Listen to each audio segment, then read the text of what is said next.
মৰমৰ ছাত্ৰ-ছাত্ৰীসকল, মোৰ ইউটিউব চেনেললৈ তোমালোকক আজি পুনৰবাৰ স্বাগতম।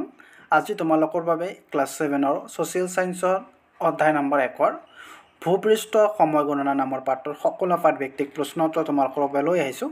মৰমৰ ছাত্ৰ-ছাত্ৰীসকল, ভিডিঅ'টো স্কিপ নকৰাকৈ লাষ্টলৈকে চাই থাকিব।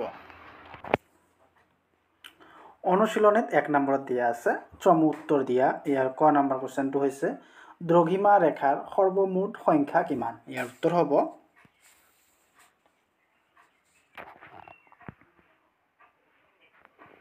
দ্ৰঘিমা ৰেখাৰ সৰ্বমুঠ সংখ্যা হ'ল 360ডাল। খ নম্বৰ কুৱেশ্যনত দিয়া আছে ভাৰতীয় মান সময়ৰ দ্ৰঘিমাংশ কিমান? ইয়াৰ উত্তৰ হ'ব ভাৰতীয় মান সময়ৰ দ্ৰঘিমাংশ হ'ল ভাৰতবৰ্ষৰ প্ৰায় সোঁমাজেদি যোৱা 82°30' পূব দ্ৰঘিমা ৰেখা। গ নম্বৰ কুৱেশ্যনত দিয়া আছে পৃথিৱীক নিজ মেৰুদণ্ডক এপাক ঘূৰিবলৈ কিমান ঘণ্টা সময়ৰ প্ৰয়োজন হয়? পৃথিৱীয়ে এপাক ঘূৰিবলৈ কিমান সময় লাগে? ইয়াৰ উত্তৰ হ'ব পৃথিৱীয়ে নিজ মেৰুদণ্ডত এপাক ঘূৰিবলৈ 24 ঘণ্টা সময়ৰ প্ৰয়োজন হয়। খ নম্বৰ কুৱেশ্যনত দিয়া আছে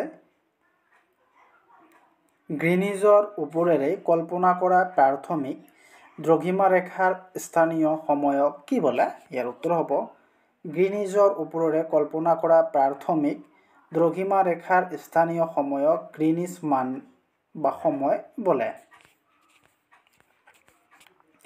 9 নম্বৰ কুৱেশ্যনত দিছে কৌণিক দূৰত্বৰ জোখৰ একক কি? ইয়াৰ উত্তৰ হ'ব কৌণিক দূৰত্বৰ জোখৰ একক হ'ল ডিগ্ৰী। 2 নম্বৰত দিয়া আছে খালী ঠাই পূৰ কৰা। ইয়াৰ ক নম্বৰ কুৱেশ্যনত দিয়া আছে পৃথিৱীৰ পৰিধিয়ে কেন্দ্ৰত ডেশ কোণ কৰি থাকে। ইয়াৰ উত্তৰটো হ'ব খালী ঠাইৰ উত্তৰটো হ'ব 360° কোণ কৰি থাকে। খ নম্বৰ কুৱেশ্যনত দিয়া আছে দ্ৰঘিমা ৰেখাৰ মান বা জোখক ডেশ বোলে। ইয়াৰ উত্তৰত হ'ব দ্ৰঘিমাংশ বোলে। দ্ৰঘিমা ৰেখাৰ মান বা জোখক দ্ৰঘিমাংশ বোলে। গ নম্বৰ কুৱেশ্যনত দিয়া আছে প্ৰাথমিক দ্ৰঘিমা ৰেখাৰ কৌণিক দূৰত্ব ডেশ দ্ৰঘিমাংশ। ইয়াৰ শুদ্ধ উত্তৰ হ'ব খালী ঠাইত হ'ব 0° দ্ৰঘিমাংশ। ঘ নম্বৰ কুৱেশ্যনত দিয়া আছে মধ্যজ ত্ৰিভুজৰ মধ্যাহ্ন সূৰ্যৰ পৰা পূবফালে 15° কোণ থকা ঠাইখনত ডেশ বাজিব। ইয়াৰ উত্তৰ হ'ব 1টা বাজিব, অৰ্থাৎ 1টা বাজিব। 3 নম্বৰত দিছে কি শুদ্ধ অশুদ্ধ নিৰ্ণয় কৰা। ইয়াৰ ক নম্বৰটোত দিছে পৃথিৱীৰ আৰ্হিক গতিৰ ফলত পশ্চিমৰ ঠাইসমূহ পূবতকৈ আগতে সূৰ্যৰ সন্মুখীন হয়। এইটো অশুদ্ধ হ'ব। তাৰপিছত খ নম্বৰ দিছে কি ভ্ৰমণকাৰীয়ে পূব দিশৰ পৰা 180° অতিক্ৰম কৰাৰ সময়ত 1 দিন যোগ দি ল'ব লাগে। এইটো অশুদ্ধ হ'ব। তাৰপিছত দিছে গ নম্বৰত কোনো এখন ঠাইত নিশা 12 বাজিলেই ঠাইখনত এটা দিন শেষ হয় আৰু অন্য এটা দিনৰ আৰম্ভণি হয়। এইটো শুদ্ধ হ'ব। খ নম্বৰ দিছে কি 180° দ্ৰঘিমাংশত সময়ৰ ব্যৱধান 12 ঘণ্টা হয়। এইটো শুদ্ধ। তাৰপিছত 9 নম্বৰত কি দিছে গ্ৰীনিজতকৈ পিছত সন্ধিয়া হোৱা ঠাই এখন পশ্চিম দ্ৰঘিমাংশত অৱস্থিত হয়। এইটো শুদ্ধ।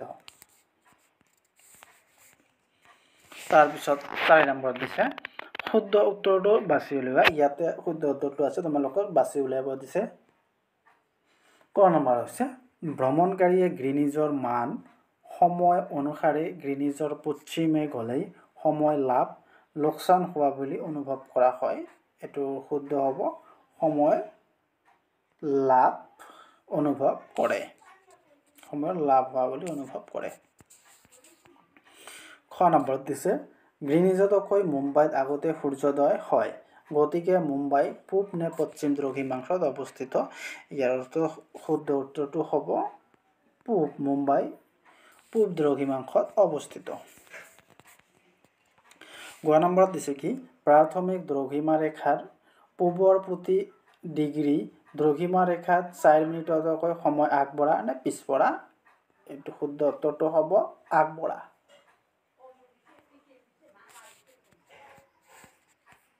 খ নম্বৰত দিছে ভাৰতীয় মান দ্ৰঘিমা ৰেখা হিচাপে 83 ডিগ্ৰী 20 90 89 30 ডিগ্ৰী পূৰ্ব ৰেখা দ্ৰঘিমা ৰেখাডালক গ্ৰহণ কৰা হৈছে ইয়াৰ উত্তৰটো হ'ব 82 30 ডিগ্ৰী পূব দ্ৰঘিমা ৰেখাডালক গ্ৰহণ কৰা হৈছে ও নম্বৰত দিছে আমি পিন্ধা সাধাৰণ হাত ঘড়ীৰ সময় স্থানীয় সময় গ্ৰীনিছ মান সময় ভাৰতীয় মান সময়ৰ মতে চলে ইয়াৰ শুদ্ধ উত্তৰটো হ'ব ভাৰতীয়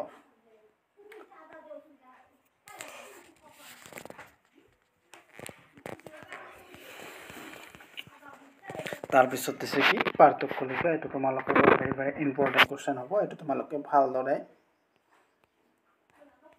পঢ়িবা অক্ষৰেখা আৰু দ্ৰঘিমা ৰেখা ইয়াৰ উত্তৰ হ'ব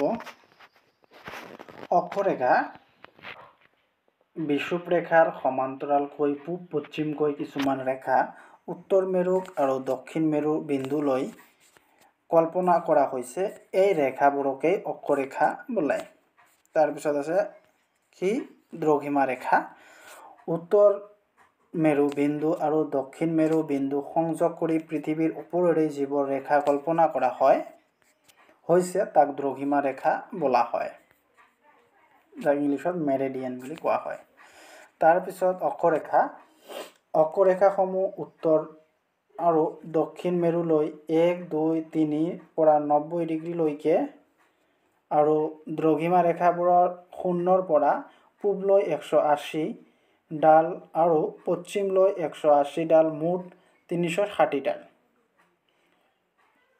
অক্ষৰেখা 90 ডাল আৰু দক্ষিণ অংশতেই ই বিন্দুত পৰিণত হৈছে আনহাতে দ্ৰঘিমা ৰেখা কল্পনা কৰা হৈছে অক্ষৰেখাসমূহ মান বা যোজক অক্ষাংশ বুলি কোৱা হয় অক্ষাংশ নিৰ্ণয় কৰিবলৈ কৌণিক দূৰত্বৰ প্ৰয়োজন হয় আৰু দ্ৰঘিমা ৰেখাবোৰৰ মান বা যোগক দ্ৰঘিমাংশ বুলি কোৱা হয় তাৰপিছত দিছে কি পাৰ্থক্য তোমালোকক ক'বলৈ দিছে বা লিখিব দিছে স্থানীয় সময় আৰু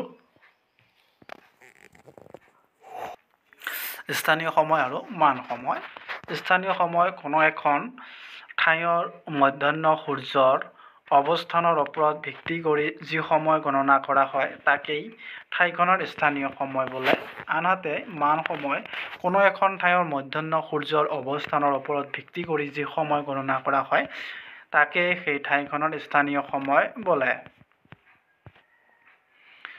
কোনো এখন ঠাইৰ স্থানীয় সময় উলিয়াবলৈ প্ৰাথমিক দ্ৰঘিমা ৰেখাৰ মান সময়ক ভিত্তি হিচাপে লোৱা হয় কিন্তু দেশ এখনৰ সমাজেৰে পাৰ হৈ যোৱা দ্ৰঘিমা ৰেখাডালৰ স্থানীয় সময়ৰ ভিত্তিত দেশখনৰ বাবে মান গণনা কৰা হয় স্থানীয় সময় বেলেগ বেলেগ দ্ৰঘিমা ৰেখাত অৱস্থিত ঠাইৰ স্থানীয় সময় বেলেগ বেলেগ হয় কিন্তু দেশ এখনৰ মান সময় নিৰূপণৰ বাবে এডাল মান দ্ৰঘিমা ৰেখাৰ নিৰূপণ কৰা হয় তাৰপিছত সমাধান কৰিব যে 6 নম্বৰত সমাধান কৰা ইয়াৰ ক নম্বৰ কোৱেশ্চনত দিছে গ্ৰীনিছ মান সময়তে 7 বাজিলে কোনো এখন ঠাইত দুপৰীয়া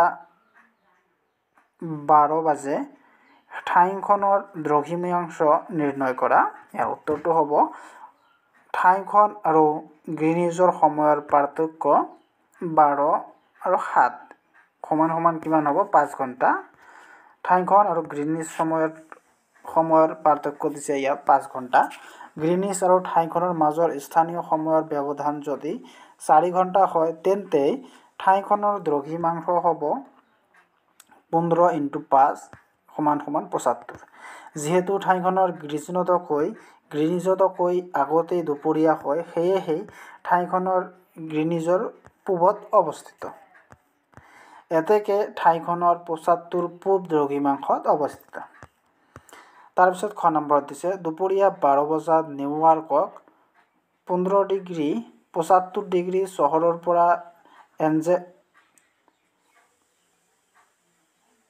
লছ এঞ্জেলছ 100